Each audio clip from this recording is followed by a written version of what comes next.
I wasn't alive when Pong was released. But I do exist in a generation that is old enough to remember the very beginnings of video games. Like, while I may not have been old enough to see Pong released, I'm old enough so that my parents had old Pong consoles. I'm old enough that when I went to arcades, I could still find some of those old Pong cabs. I'm old enough that when I first started playing video games, I was able to go back and play the very first video game that was ever made. Not because I was doing a history project or I was trying to be a retro gamer or something, but because people just had it. And that puts elder millennials like me and late Gen Xers in this really interesting space where there's really no period in gaming that occurred before we were born. We were there for the rise and fall of the arcades. We were there for the beginnings of the home console market, the big Nintendo-Sega wars. We were there before polygonal models were commonplace. Heck, we were there when sprites with just two colors were the biggest technological innovation.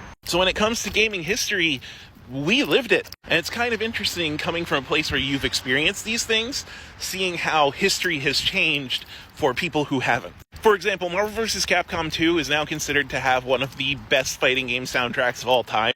That's just because the game is remembered fondly by people today who weren't really around to play it when it came out. When the game came out, we thought that soundtrack sucked. We thought it sucked so much we went out of our way to burn new CDs of the game on it, replacing the soundtrack with the Guilty Gear soundtrack. And these re-soundtracked versions of the game were run at like Evo. Wind Waker is one of the most loved Zelda games of all time now, but when it came out, everyone hated it. It was looked at as a major betrayal to the general Zelda aesthetic. We remember a time when all FPSs were called Doom clones, and were kinda frowned upon for trying to do what Doom did, when people called Quake and Half-Life just another Doom clone. Now, don't get me wrong, being old doesn't make us special, as much as some annoying gamers try to make it seem that way. But it does mean that we've gotten to see gaming history unfold, and that's an interesting and kind of nice feeling.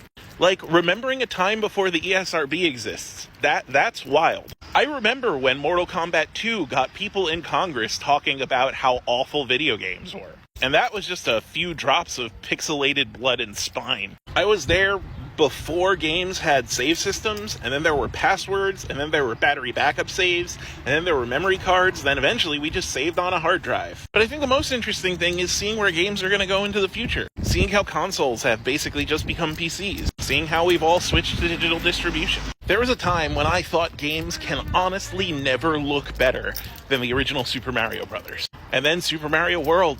And then Final Fantasy VII. And now I'm playing Alan Wake 2 on my PC, and it doesn't just look like a movie, it looks better than some movies. I've lived through 40 years of game evolution, and I have no idea where the next 40 is going to take me.